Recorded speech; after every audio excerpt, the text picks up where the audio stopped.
आपका एक चैप्टर है एसिड बेस, उसके क्वेश्चंस को हम लोग करेंगे। ठीक है, तो ज़्यादा समय ना बर्बाद करेंगे, हम लोग क्वेश्चंस पे आते हैं। जिसमें आपका दिख रहा है यहाँ पे आपका जो पहला क्वेश्चन है वो क्या बोल रहा है। पहले क्वेश्चन में लिखा है what happen when base is added to vanilla. Base को अगर वैनिला में ऐड करेंगे तो क्या होगा। ठीक है, समझ में आ रहा है।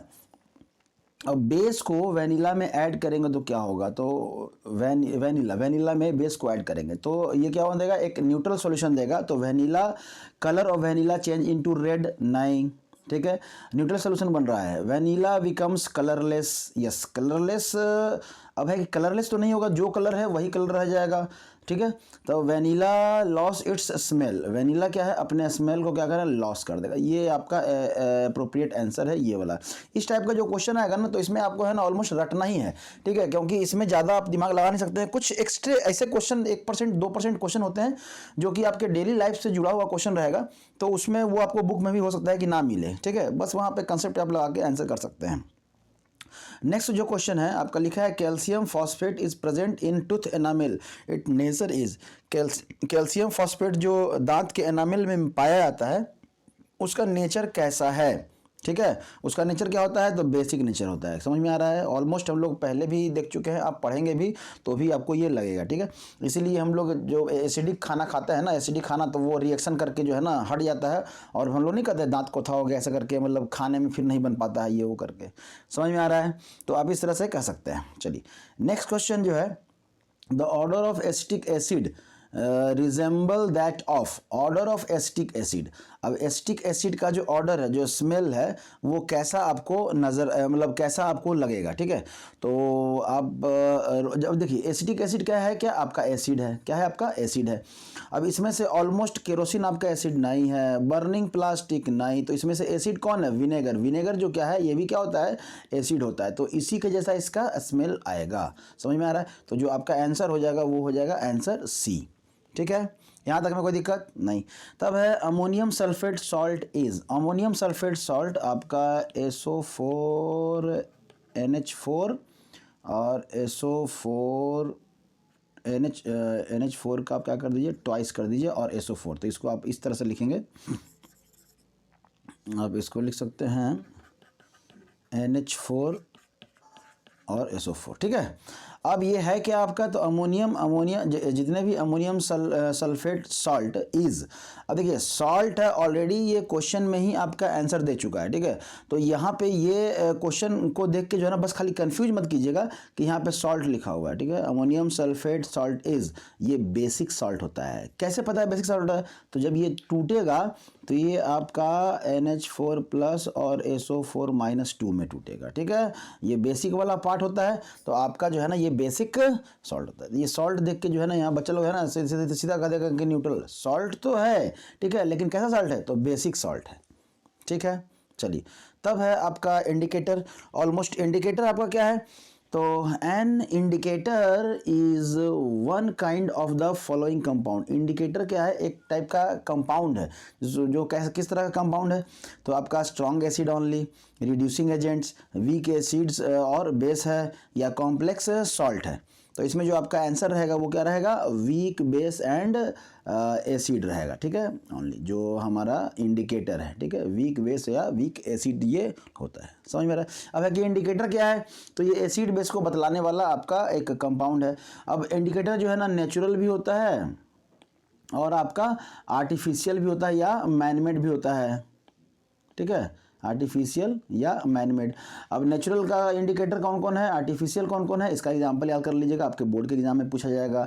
तब एसिड बेस में आप पीएच ऑलमोस्ट आगे क्वेश्चन आएगा, उस पर हम लोग करते हैं। ठीक है, विच of the following will turn red litmus blue. अब देखिए, अब लिटमस पेपर की बात है, जो रेड लिटमस को ब्लू कर दे तो वो कौन है, तो रेड लिटमस को ब्लू करेगा तो वो कौन है, बेस है। ठीक है, याद रखिएगा, अगर रेड लिटमस क्या हो गया, ब्लू हो गया, अगर ब्लू लिटमस क्या हो गया, आपका रेड हो गया। ठीक है, तो ध्यान रखिएगा। प्रोडक्ट देखिएगा, प्रोडक्ट में क्या है आपका, बी से ब्लू और बी से बेस, तो जो ब्लू हो जाएगा, जो ब्लू हो जाएगा वो क्या कहलाएगा, वो बेस कहलाएगा। ठीक है, वो सॉल्यूशन क्या कहलाएगा, बेस कहलाएगा। और जो रेड होगा वो क्या रहेगा आपका, एसिड होगा। समझ में आ रहा है? तो ये ध्यान रखिएगा। तो अब है कि यहाँ पे क्या हो जा रहा है, ब्लू हो जा रहा है। तो ब्लू हो जा रहा है मतलब बेस है। अब बेस इसमें से कौन सा है, लेमन जूस खट्टा होता है, इसमें एसिड होता है। विनेगर में आपका एसिड होता है। सॉफ्ट ड्रिंक और अब रहा बेकिंग सोडा सॉल्यूशन। तो यहाँ पे आपका बेकिंग सोडा सॉल्यूशन हो जाएगा आंसर। अब कहेंगे सर आपको तो मान लेते हैं याद है, तो आप यहाँ पे बता दिए। हम लोग कैसे समझे इन दोनों में कि इन दोनों में कौन सा आंसर होगा? तो सॉफ्ट ड्रिंक में होता है आपका CO2 और ये बनाता है कार्बोनिक एसिड। आप कहीं पढ़े होंगे तो लिखे होंगे आपका कार्बोनिक एसिड, ठीक है। तो ऑलमोस्ट आपका एसिड एक वर्ड आ रहा है, तो ये एसिड है, तो ये वाला भी नहीं होगा। समझ में आ रहा है? चलिए नेक्स्ट है chemical formula of baking soda is. अब देखिए ये सब जो है ना हम लोग बहुत पहले से पढ़ते हुए आ रहे हैं, रटा हुआ क्वेश्चन है आपका NaHCO3, ये सब जो है ना रटा हुआ है, तो यही आपका आंसर रहेगा। तब आपका क्वेश्चन है N aqua solution turns red litmus solution blue. एक ऐसा एक्वा सॉल्यूशन है जो रेड लिटमस को क्या कर रहा है, ब्लू कर रहा है, मतलब वो बेसिक सॉल्यूशन है। Excess addition of which of the following solution would reserve the change. Excess reserve नहीं, रिवर्स द चेंज। अब चेंज को रिवर्स कर देगा। रिवर्स करना कि मतलब रेड को ब्लू कर रहा है, मतलब आपका क्या है, बेस है। आपका क्या है, आपका बेस है। और इसको रिवर्स कर देना मतलब हमारा सॉल्यूशन कैसा हो जाना चाहिए, एसिडिक हो जाना चाहिए। कैसा हो जाना चाहिए, एसिडिक सॉल्यूशन हो जाना चाहिए। अब एसिडिक क्या होगा, तो बोल रहा है कि किसको हम ज्यादा मात्रा में मिला दें, किसको हम ज्यादा मात्रा में मिला दें, तो एसिड को ज्यादा मात्रा में मिलाएंगे। अब एसिड में है क्या, तो ऑलमोस्ट आपको यहां पे नजर आ रहा है हाइड्रोक्लोरिक एसिड, स्ट्रॉन्ग एसिड भी है। और स्ट्रॉन्ग एसिड को बहुत ज्यादा मात्रा में मिला देंगे तो ये जो बेस है वो एक टाइम पे आएगा, तो सबसे पहले बेसिक सॉल्यूशन जो है सबसे पहले क्या होगा, न्यूट्रल होगा। क्या होगा, न्यूट्रल होगा। और मिला देंगे तो आपका क्या हो जाएगा, एसिडिक हो जाएगा। समझ में आ रहा है? ठीक है, चलिए। तो what is the pH value of sodium chloride. Sodium chloride का पीएच वैल्यू क्या है? सोडियम क्लोराइड आपका क्या है, सॉल्ट है। सॉल्ट है तो उसका पीएच वैल्यू क्या है, 7 हो जाएगा। ये ऑलमोस्ट हम लोग जानते हैं। Dilute acid does not produce carbon dioxide on being treated with. Dilute acid जो है, कोई भी डाइल्यूट एसिड मान लेते हैं HCl है, वो कार्बन डाइऑक्साइड नहीं देगा, ठीक है। ऑन ट्रीटेड विथ, किसके साथ ट्रीट करेंगे तो वो कार्बन डाइऑक्साइड आपका नहीं देगा। बोलिए, डाइल्यूट एसिड। तो डाइल्यूट एसिड क्या है, अब एसिड को एसिड के साथ ही कर देंगे तो आपका क्या हो जाएगा, लाइम, ठीक है, लाइम। अब लाइम जो है ना ये बेकिंग सोडा नहीं होगा, इसमें आपको मिलेगा। लाइम स्टोन नहीं होगा, इसमें भी मिलेगा। मार्बल में तो ऑलरेडी आपका CaCO3 है, इस पर ऊपर अगर एसिड डालेंगे तो आपका CO2 निकलेगा ही निकलेगा। तो ये मार्बल है। बेकिंग सोडा में भी आपका CO2 निकलता है, इसमें भी आपका CO2 निकलेगा। जो नहीं निकलेगा वो किसमें, लाइम में। तो ऐसे करके याद कर लीजिएगा। Setting of plaster of Paris takes place due to. Setting of plaster of Paris. Plaster of Paris से वो हड्डी वड्डी नहीं, हाथ हाथ टूट जाता है, हाथ पैर का। तो एक पहले आया करता था, अब तो एक बैंडेज आता है जिसको कि हम लोग पानी देते हैं तो वो हार्ड हो जाता है। तो वो हार्ड किसके कारण होता है, बोलिए। हार्ड देते हैं तो आप देखे होंगे कि प्लास्टर ऑफ पेरिस या प्लास्टर करते समय कि वाटर का यूज करते हैं। वाटर यूज करते हैं मतलब उसमें पानी देते हैं। पानी देना क्या कहलाता है, हाइड्रेशन कहलाता है। क्या कहलाता है, हाइड्रेशन। जैसे हम लोग नहीं कहते गर्मी के दिन में कि डिहाइड्रेशन हो गया, मतलब हमारे शरीर से पानी निकल गया है, ये शरीर से पानी निकल गया है, बाहर चल गया है। तो पानी पीने के लिए हम लोग क्या करते हैं, और पानी लेते हैं तो हम लोग हाइड्रेट। तो उसमें वो पाउडर के टाइप पे रहता है आपका, या समझ लीजिए जैसे व्हाइट सीमेंट है ना, व्हाइट सीमेंट। अब उसमें क्या करेंगे कि वो हार्ड हो जाएगा तो उसमें पानी मिला देंगे, तो उसको कहते हैं हाइड्रेशन, ठीक है। चलिए, तब है आपका सोडियम। अच्छा ये क्वेश्चन बच गया ना। Sodium carbonate is basic salt because it is a salt of. Sodium carbonate जो है ना, सोडियम कार्बोनेट का फॉर्मूला लिख लीजिए, Na2 और CO3। ये हो गया सोडियम कार्बोनेट का फॉर्मूला। समझ में आ रहा है? चलिए, अब ये क्यों है आपका बेसिक सॉल्ट क्यों है, तो सोडियम जो आया है ना वो कहाँ से आया है, तो NaOH से आया है। और ये जो आया है ये कहाँ से आया है, तो आपका कार्बोनेट जो आया है, तो ये आपका है क्या, ये आपका क्या है, स्ट्रॉन्ग बेस है। क्या है आपका, स्ट्रॉन्ग बेस है, ठीक है। और ये जो है आपका जहां से आया है वो है आपका वीक एसिड, जैसे H2CO3। तो ये आपका वीक एसिड, ठीक है, वीक एसिड। समझ में आ रहा है? तो अगर हायर क्लास में जाएंगे तो ऑलमोस्ट ये पढ़ना है। अभी यहाँ तक के लिए आप समझ लीजिए कि इसको तोड़ेंगे तो सोडियम कहाँ से आएगा, सोडियम हाइड्रोक्साइड। मतलब अगर सोडियम हाइड्रोक्साइड और H2CO3 को मिलाएंगे तो यही आपका बनेगा। तो यहाँ पे जो आंसर हो जाएगा D, वीक एसिड और स्ट्रॉन्ग बेस। तो ऑप्शन आपका क्या हो जाएगा, D।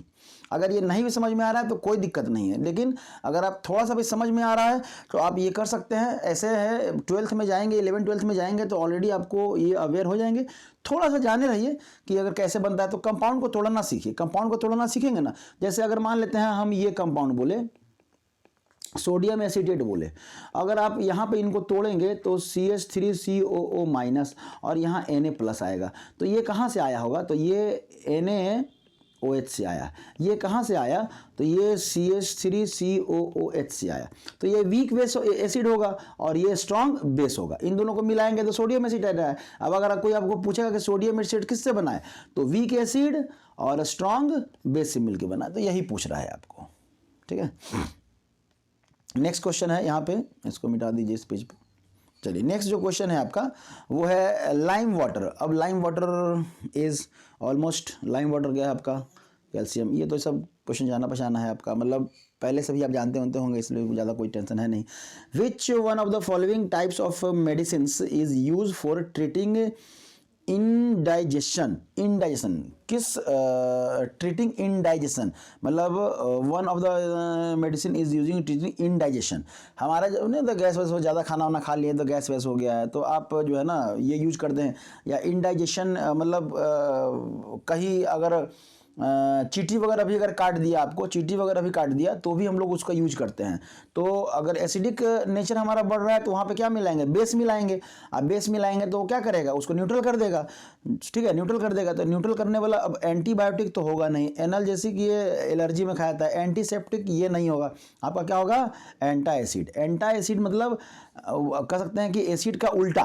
तो एसिड का उल्टा क्या होता है, बेस। तो एसिड और प्लस बेस मिलेगा तो क्या बनेगा, आपका सॉल्ट बन जाएगा। और सॉल्ट न्यूट्रल होता है, इसीलिए कभी भी कुछ कीड़ा वगैरह इंसेक्ट वगैरह हम लोग काटता है ना, तो वो काटता है तो एसिड छोड़ता है। तो हम लोग को बोला जाता है ना कि जो पुराना नेल है ना, कांटी, उससे जो है ना आप रगड़िए, उससे क्या होगा, फायदा होगा। तो एसिड अब प्लस ये नेल क्या होता है, कांटी मेटल का बना होता है, मेटल आयरन का बना होता है। तो मेटल का आयरन से एसिड से अगर रिएक्शन कराएंगे तो क्या बनता है, सॉल्ट प्लस H2 गैस निकलता है। तो ये सॉल्ट यही बनता है और फिर हमारा ठीक हो जाता है। तो हम लोग को लगता है कि चलो बढ़िया है, जादू है उस ये कील में। ऐसा कील में जादू नहीं है, हम लोग अपने ही साइंस का यूज करके वैसा करते हैं, ठीक है। तब है आपका लिखा हुआ है, थोड़ा क्वेश्चन बड़ा है, ध्यान दीजिएगा। You have been provided with 3 test tube, 3 test tube दिया गया। One of them contain distilled water and the other 2 contain an acid solution and basic solution respectively. Which of them will turn red litmus to blue. अब बताइए, इतना बड़ा answer, इतना बड़ा question, यहाँ से यहाँ तक कहानी है, यहाँ से यहाँ तक क्या है, ये पूरा कहानी है, ये पूरा कहानी है।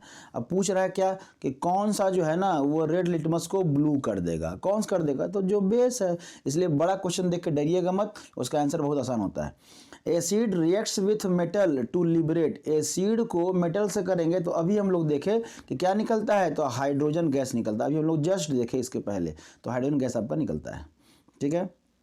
तब है acid reacts with metal carbonate to liberate. अब एसिड को जो है ना मेटल कार्बोनेट से हम लोग करेंगे तो क्या बनेगा, मेटल का कोई भी कार्बोनेट हो तो क्या बनेगा, कार्बन डाइऑक्साइड।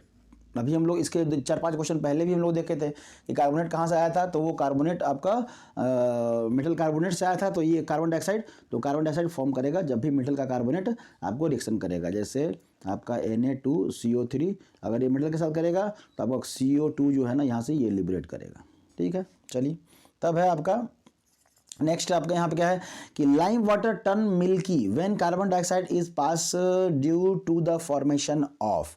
मिल्की क्यों होता है, क्योंकि यहाँ पे क्या बनता है आपका CaCO3 का फॉर्मेशन हो जाता है। बचपन से हम लोग पढ़ते आए इस क्वेश्चन को, ठीक है। तब है आपका the milkiness disappear due to the formation of milky. देखिए on passing excess carbon dioxide gas through lime water, तो क्या होता है ना, जो मिल्कीनेस होता है, मिल्कीनेस वो डिसअपियर हो जाएगा। डिसअपियर कब हो जाएगा, जब क्या चीज का फॉर्मेशन हो जाएगा, तो कैल्शियम कार्बोनेट का फॉर्मेशन होता है तो मिल्की होता है, ये मिल्की होता है। और कैल्शियम हाइड्रोजन कार्बोनेट या कह सकते हैं कि कैल्शियम बाइकार्बोनेट, इसी को हम लोग कहते हैं कैल्शियम बाइकार्बोनेट, ठीक है। तो यहाँ पे भी आपका ये आंसर बी हो जाएगा, कोई दिक्कत नहीं। तब है acid reacts with base to form a salt and water, salt and water, this reaction is known as, इसको क्या कहते हैं सॉल्ट वाटर को, न्यूट्रलाइजेशन रिएक्शन, एसिड और बेस कर रहा है तो दूसरे को न्यूट्रल करेगा, ठीक है। चलिए तो अभी क्या है नेक्स्ट क्वेश्चन, और कितने क्वेश्चन बचे हुए हैं, ज़्यादा लंबा नहीं करना है, अरे बहुत क्वेश्चन बचे हुए बाबा, जल्दी जल्दी करना है, ठीक है। हम लोग थक जाएंगे, आगे हम लोग दूसरे सेट में भी हम लोग करेंगे। Calcium carbonate reacts with dilute hydrochloric acid, calcium carbonate reacts with dilute hydrochloric acid, calcium compound, calcium का कोई कंपाउंड है जो एसिड के साथ रिएक्शन कर रहा है, HCl के साथ, कैल्शियम कोई कंपाउंड है, to produce in sorry effervescence, क्या लिखा है सेंस, इफरवेसेंस मतलब उत्तेजना, मतलब रिएक्शन जो है ना बहुत फास्ट हो। चलिए देख लेते हैं। The gas evolve extinguish burning candle, evolve the extinguish burning candle, identify the compound and the gas evolve, कौन सा कंपाउंड था और कौन सा गैस आपका लिबरेट हुआ, ठीक है, ये समझिएगा। तब क्या है इसमें आपका कि calcium carbonate carbon dioxide, calcium chloride carbon dioxide, calcium oxide hydrogen, calcium carbonate की हाइड्रोजन, ठीक है। तो यहाँ पे जो आंसर हो जाएगा देखिए क्या लिखा है, पकड़ेंगे हम लोग कैसे कि the gas evolved extinguish a burning candle, मतलब उसको क्या कर दिया, बुझा दिया, तो बर्निंग कैंडल को जब बुझा दिया तो क्या निकल गया आपका कार्बन डाइऑक्साइड, तो दो में है कार्बन डाइऑक्साइड, ठीक है, बाकी ये दोनों तो ऑप्शन नहीं होगा। अब बचा कैल्शियम कार्बोनेट या कैल्शियम क्लोराइड, कैल्शियम कार्बोनेट या कैल्शियम क्लोराइड, तो ये बताइए कैल्शियम, अभी हम लोग पढ़े थे कि मेटल का कार्बोनेट अगर एसिड से करेगा तो CO2 गैस इवॉल्व करेगा ना, तो कैल्शियम का क्लोराइड नहीं पढ़े थे, कैल्शियम का कार्बोनेट पढ़े थे, ठीक है। तो ये अगर करेगा तो नहीं निकलेगा, ये अगर करेगा तो निकलेगा, मतलब ऑप्शन क्या हो जाएगा आपका ए, ठीक है। ये वर्ड देख लेंगे हम लोग, ठीक है। How is the concentration of hydronium ion? How is the concentration of hydronium ions affected when a solution of an acid is diluted? How is the concentration of hydronium ion affected when a solution of an acid is diluted? Solution को क्या करेंगे, acid को हम लोग dilute करेंगे तो क्या होगा, इंक्रीज करेगा, क्योंकि डाइल्यूट करेंगे तो पानी ही मिलाएंगे ना, अब पानी मिलाएंगे तो हाइड्रोनियम आयन का कंसंट्रेशन क्या होगा और इंक्रीज करेगा, क्यों, क्योंकि वाटर जब भी टूटेगा तो H+ और OH- से, तो ये जो H+ है फिर से H2O मॉलिक्यूल से जुड़ के और क्या बनाएगा, हाइड्रोनियम आयन बनाएगा। समझ में आया, कोई दिक्कत नहीं। तब है कि और कितने हैं यहाँ पे, चलिए तीन, ज़्यादा नहीं, 3-4 हैं। Why does dry HCl gas does not change the color of the dry litmus paper? Why does dry HCl जो है ना वो चेंज नहीं करता है, कलर को चेंज नहीं करता है, क्यों नहीं करता है? The blue litmus becomes dry in presence of dry HCl. No hydronium ion. अब देखिए क्यों नहीं करेगा, चेंज कलर क्यों नहीं करेगा, तो लिखा है ऑप्शन जो बी है आपका वो आंसर है, कैसे, तो no hydronium ion will be present, litmus changes colour only when the presence of hydronium ion. Litmus paper aqueous solution के लिए यूज करते हैं, जब आपका सॉल्यूशन है ही नहीं, ड्राई है, तो वो आपको चेंज नहीं करेगा, क्यों, क्योंकि वहां से उसको क्या है, या तो H+ और नहीं तो आपका हाइड्रोनियम आयन जो है ना मिला ही नहीं। तो जब तक ये आयन इसमें डीप नहीं होगा तब तक हम लोग, एक पेपर होता है ना लिटमस पेपर, जब तक इसको हम लोग डुबाएंगे नहीं तब तक ये कलर चेंज नहीं करेगा। तो नो हाइड्रोनियम आयन ड्राई वाला कंडीशन में रहेगा, ठीक है। तब है when a bee sting immediately paste of lime is put on the sting. Why? हम लोग जानते हैं, अभी हम लोग थोड़ी देर पहले हम लोग चर्चा भी किए कि bee sting contain acid called formic acid, या कोई भी चींटी वगैरह भी काट लेती है ना, चींटी वगैरह, तो वो एंटी एसिड करती है। It get neutralise with CaO के साथ हम लोग क्या करते हैं, न्यूट्रलाइज करते हैं। समझ में आ रहा है, लाइम डालने के बाद, ठीक है, CaO चूना डाल देते हैं, देखते हो ना गाँव में हम लोग यूज करते हैं इस वजह से करके, ठीक है। चलिए तब है मिथाइल ऑरेंजेस। आप लोगों को पता है कि मिथाइल ऑरेंज क्या है आपका, मिथाइल ऑरेंज जो है आपका इंडिकेटर है। अब जब इंडिकेटर है तो ये क्या करता है बताइए, तो ये जो है आपका indicator pink in acidic medium, yellow in basic medium. बस ये याद रख लीजिएगा तो आपका आंसर हो जाएगा। समझ में आ रहा है? ये आंसर आप बहुत बार पढ़ते हुए तो जो पहला ही चूंकि आंसर हो गया, बाकी आप देख लीजिए। येलो इन एसिडिक मीडियम, नहीं तो ये तो गड़बड़ हो गया। कलरलेस, कलरलेस तो होगा ही नहीं। पिंक इन एसिडिक मीडियम सही लिखा है, कलरलेस इन नहीं, तो ये गलत लिखा है। ठीक है, तो ऑप्शन आपका A. Tooth enamel made up of, tooth का जो एनामिल है वो किसका बना होता है? बताइए। Tooth enamel is made up of calcium phosphate का बना होता है। ठीक है, याद रखिएगा कैल्शियम फॉस्फेट का बना होता है। तब है कि if the pH of the solution is 13, it's mean 13 है पीएच का सॉल्यूशन, मतलब कोई सॉल्यूशन जिसका पीएच कितना है? 13 है। ठीक है, 13। अब 13 है मतलब पीएच स्केल जो होता है वो 0 से 14 के बीच में होता है, और यहाँ पे 7 होता है। तो न्यूट्रलाइजेशन 7 से जितना आगे बढ़ेंगे उतना क्या हो जाएगा? आपका बेसिक नेचर हो जाएगा, या स्ट्रॉन्ग बेस कह सकते हैं। तो ये क्या होगा? Strong base. तो वीकली एसिडिक। अब देखिए, स्ट्रॉन्ग बेस है मतलब वीकली एसिडिक भी कह सकते हैं। तो यहाँ पे आंसर तो आपका होना चाहिए वीकली एसिडिक, लेकिन चूंकि यहाँ पे स्ट्रांगली बेस लिखा हुआ है इसलिए वीकली एसिडिक बोलने का जरूरत नहीं है, तो ये आंसर आएगा। नहीं तो अगर आप देखा जाए तो ये दोनों ही सही है, क्योंकि जिसका 13 है वो स्ट्रॉन्ग बेस है, तो आपका वीक क्या होगा? एसिड होगा। समझ में आया? चलिए, तो इस तरह से लास्ट क्वेश्चन हम लोग का कर लेते हैं। When hydrogen chloride gas is prepare on a humid day, the gas is usually passes through the guard tube containing calcium chloride. The role of calcium chloride taken in the guard tube is to, क्या होता है calcium chloride का जो आपका मतलब काम, containing, उसका काम क्या है actually? The role of the calcium chloride taken in the guard tube is to, क्या होगा रोल? तो वो एब्जॉर्ब कर लेगा moisture from the gas, gas का जो मॉइस्चर है ना वो एब्जॉर्ब कर लेता है।